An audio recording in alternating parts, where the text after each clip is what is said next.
Hi everyone, welcome to Tales of Dread. Michigan's Dogman sightings are well known, so expect a scary episode. Residents think a red shaggy wolf lurks around Lake Dewey. Dogman. First, in 1975.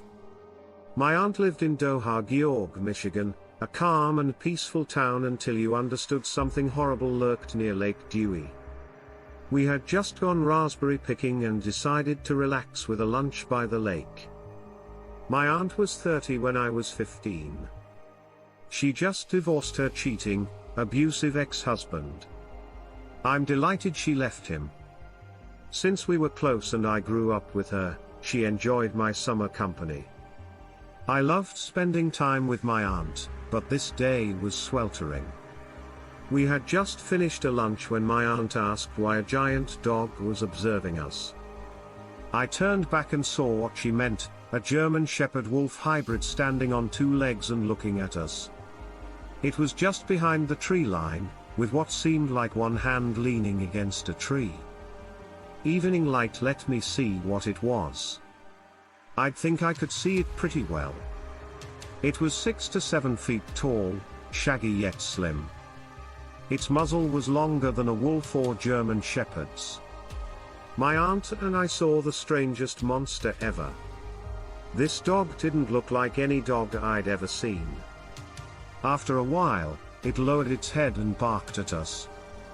My aunt and I were horrified, but it swiftly popped its head up and turned right. Dogs' ears perk up when they hear anything new.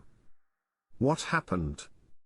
It raised its ears, looked at us, and ran into the woods. No idea where it went. It left so quickly that our local friends never heard of it. Later in life, I learned about the Dewey Lake monster and other sightings around the lake. Looking back, I'm not sure if it was signaled by another one of those things, but I'm glad it left them and I'm glad we left when we did. Story 2 September 5, 1962. 3 men from Somerville had come up for one evening for a barbecue and were hanging around Dewey Lake, specifically the south side. Patrick and Timothy said this after an unknown thing assaulted one of them. Stanley gets grabbed from nowhere. He disappeared into the brush. We were afraid and clueless. The police labeled us nuts and questioned us about his disappearance. Stanley Tavares was found unconscious 400 yards away with minor scrapes and bruises. He was forgetful. Last he recalled, he was around the campfire when something grabbed him and tried to pull him into the woods. Timothy said Stan's personality altered tremendously after the incident, and he was never the same again. Whatever assaulted him affected him. We never returned to Lake Dewey, and Stan stopped talking to everyone.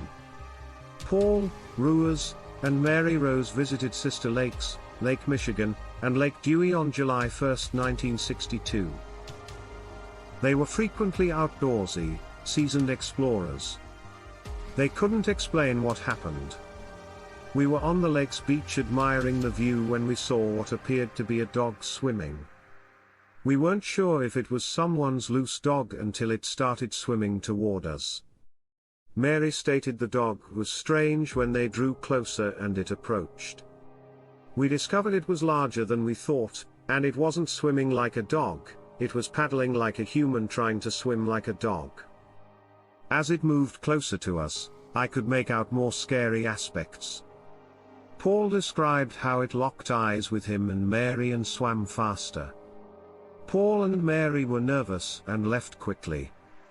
Their car wasn't far away, so they hurried back to it as they witnessed what they thought was a dog climb onto the shoreline and stand up as a man. It looked like a gigantic hairy man with a German Shepherd dog head, Paul said.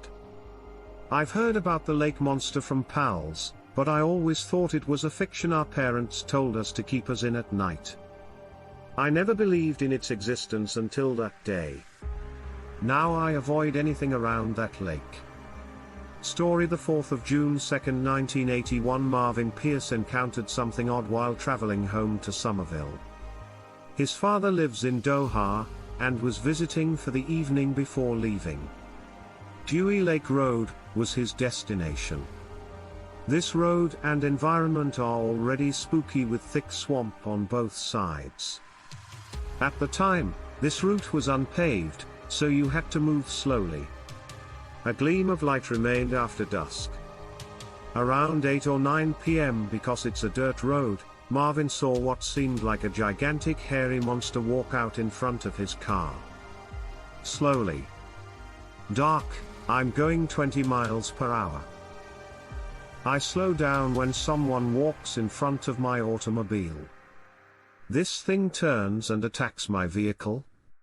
I'm about 20 feet away from it when I come to a stop, so when it charges me it was right up on me in seconds. It smashed its hands down onto my hood and bent the metal and damaged my engine just from sheer force of impact. I slammed it into reverse out of sheer panic and spun out in the gravel, causing my vehicle to whip out to the left and almost flip the car. Marvin explained, by the grace of God Almighty, I was able to turn the. I've never done 50 on a dirt road, except maybe once. After attacking my car, it didn't follow, so it must have fled when I backed and swerved. I never checked my rearview mirrors, and I'm glad I didn't. I never saw the creature's face because it happened so fast, and I don't want to. His car was so wrecked that he broke down a few kilometers away. He said he was leaking fluids from tearing up his tires on the gravel. 5 Summer of 1970. I've lived in Doha, Georgia for many years, and when I was younger, my younger sister and I along with our friends used to play in the area all the time until we spotted the grass man. We often joked about creatures in the lake in the woods getting us, but it happened. At the time, we called it the grass man or Lake Dewey monster. No one had seen it, as far as we knew. Neighbors and locals told tales. My sister, Thomas, and Joel were going to go down to the lake one afternoon to play. Earlier that day, I sprained my ankle playing. My ankle was uncomfortable but not broken. So I said I'd sit out. I stayed home and played while my sister and pals went to the lake. Back then, kids could play outside without worrying about creeps, so no one batted an eye. Why? Her 12-year-old brother wasn't monitoring her. My parents were at work when my sister screamed that she, Thomas, and Joel saw the grass man. She informed me they were down by the water when a tall hairy dog creature tried to grab one of them. She stated everyone shouted and ran. My sister jokes a lot, but she wasn't kidding about this. She was frightened and terrified, hyperventilating. It took me 2 hours to calm her down enough to hear her story. I said not to tell our parents, since they wouldn't believe us. She was nervous about going back to the lake, and the other two refused to talk about it. I've subsequently visited the lake several times and haven't seen anything strange. Other friends reported similar experiences. I've never been hurt, though. I don't know if the grass man exists, but I think something attacked my sister and our pals. In 1970's Story 6, a fisherman was almost taken to his watery doom by the Dewey Lake monster. What I find most disturbing is that there was a similar incident in 1963 with an R.J. Lutz who was fishing and thought he had come across a log, only for it to turn out to be a monster and walk off. Having anything so similar happen 26 years later tells you whatever beast are. Jay still roams the neighborhood. Dennis Taylor, 22, did this on Lake Dewey. He fished alone one morning. Not long after, he made it out of the lake's center and felt something under his boat. He thought it was a floating log or a fish, so he investigated. When he peered over the side, a hairy creature shot out of the water and grabbed his boat, capsizing it and launching him into the air. After landing in the water, he quickly resurfaced to find his capsized boat and no creature around. Terrified, He frantically swam to shore but felt something grab his ankle and try to pull him down. He submerged for some time and claims at points he was pretty sure he had lost consciousness but was able to free his legs enough and make it to shore. When he told the police what grabbed his boat from the water, they wrote it off as him drinking, being high, or accidentally tipping the boat over. He claimed it was red and shaggy.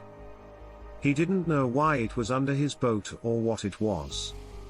But he said each finger had claws. The 7th of October 1966. David Rothwell and Jeremy Hinn camped on Lake Dewey's south side one fall evening. They drove from South Bend, Illinois, and planned to fish for perch the next morning. Both traveled far. So they set up a tent and campfire at the lake. They wanted to relax, since tomorrow. They planned to fish all day, and bring home a good haul. They had set up their tents and built a fire when one of them decided to check out the water. Moments later, the one near the fire said it smelled bad. The odor was like wet dog and decaying pork. They couldn't discern where the pungent smell came from. We were relaxing by the lake. We smelled wet dog and decaying meat. We didn't know where it came from. Everything was perfect then. Then this fragrance. David, it appeared. David heard strange growling and heavy breathing behind their camp. They turned to see a large, shaggy dog charging them. We couldn't respond. We jumped in the lake, clothed. When a 500-pound animal charges you from 50 yards away, Jeremy said, "Move." They jumped into the lake expecting the thing to follow. After leaping in, they saw the animal was gone. They heard a 30-foot splash behind them. Something huge jumped into the sea. Both guys assumed the worst and swam as fast as they could back to shore, leaving their supplies and fishing poles behind. This animal was trying to entice us. It bluff charged into the water and fooled with us, then leapt from the brush to our right. We panicked. We swam as fast as possible to shore. We didn't know what we were up against and didn't care. Jeremy stated we panicked and left our gear behind. Soaked, we jumped in the van and left. David.